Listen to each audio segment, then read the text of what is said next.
Hey guys, and so today we are going to be talking about some animation conspiracy theories. So one that I found which was quite interesting was Shrek and Pinocchio. So Pinocchio, Pleasure Island, the donkeys, the boys turn into donkeys, they cry, and then they're sold to salt miners unless they can talk, and then if they can talk they're not sold. So the first introduction we get to Donkey in Shrek is an old lady trying to sell him. And then he doesn't talk, and then Tink sprinkles some pixie dust on him and he exclaims, "I can fly!" Well, Pinocchio is in the cage next to him, and Donkey, a talking donkey, isn't in any fairy tale I've ever heard of. Pinocchio and Donkey are turned in at the same time, hence them being in the cages at the same time. So maybe they're from the same world.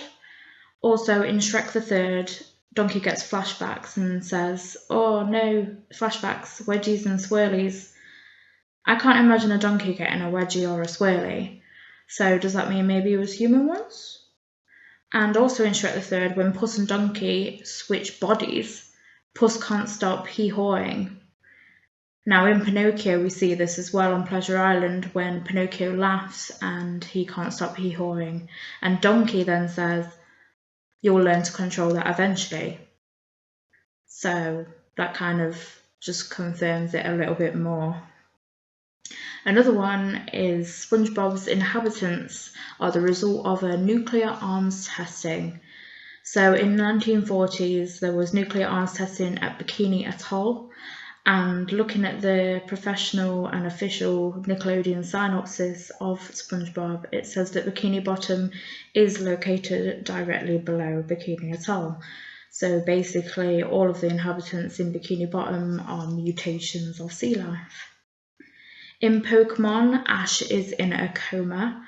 So on the first episode we see him riding his bike and he gets attacked by Spearows, and then Pikachu helps and he gets struck by lightning. So after he gets struck by lightning, he goes to the hospital and he's in a coma for a little bit. What if he never woke up? This is why there's only Nurse Joys and only Officer Jenny's, and this is why Ash also never ages, and also why he never becomes a Pokemon Master, because if he did, he'd have to wake up. So in Rugrats as well, this one's a little bit dark. I'm just going to give you a warning now. It is a little bit dark.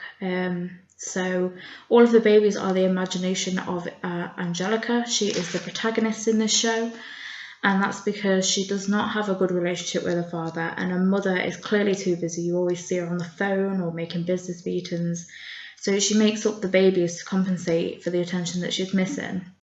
However, they're not entirely imagination. They all died in one way or another. So the theory goes that Chucky died in childbirth with Chucky's mother, which is why Chaz is always ill, always a nervous wreck, and is always really worried whenever anybody coughs or sneezes. Tommy was a stillbirth, so he was a stillborn child, and that's why Stu went insane and now invents kids' toys for the son he never met. So he's always locked in his basement making kids' toys and inventions. Now Phil and Lil were aborted due to tragic circumstances where the DeVilles were going to have to sacrifice the mother. So because the sex was never determined of the baby before it was aborted, Angelica made one of each, hence Phil and Lil. Courage the Cowardly Dog is actually just a cowardly dog. None of the stuff ever happens. Everything is told from his perspective. Everything is overly dramatized. Muriel and Eustace don't live in the middle of nowhere. It's just that he doesn't get out a lot because they're too old to take him out a lot of the time. And strangers are seen as evil because he views them as threats, because he doesn't want them to take him away from his owner and doesn't want any harm to come to his owners. In Fairly Odd Parents, Cosmo and Wanda are actually Zoloft and Prozac. So bear with me on this one. So it's said that Timmy has a depression and anxiety disorder, and so he has to take Zoloft and Prozac. In one episode, Timmy was sent to wish rehab for over-wishing, which is a clear reference to drug rehab, and a child can wish fairies away if they are happy and they don't need them anymore, in the same way that a person can say that they don't need antidepressants anymore if they feel better, happy, and don't need them anymore, so they can stop their medication. In Foster's Home for Imaginary Friends, Frankie is imaginary. So Frankie is Madame Foster's imaginary representation of her younger self, and that is why Frankie has never created an imaginary friend, and there has never been any mention of Frankie at any young age, and we've never seen Frankie at a young age. And the final one for today is that Peter Pan kills the Lost Boys when they get too old. So this actually came from a quote from the book, this conspiracy theory, and the quote goes, "And when they seem to be growing up, which is against the rules, Peter thins them out."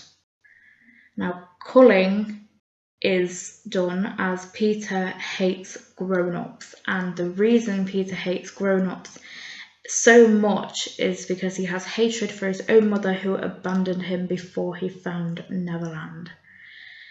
So if you liked this conspiracy theory video for animated features, give me a thumbs up and comment any other videos that you would like to see, and I will see you next time.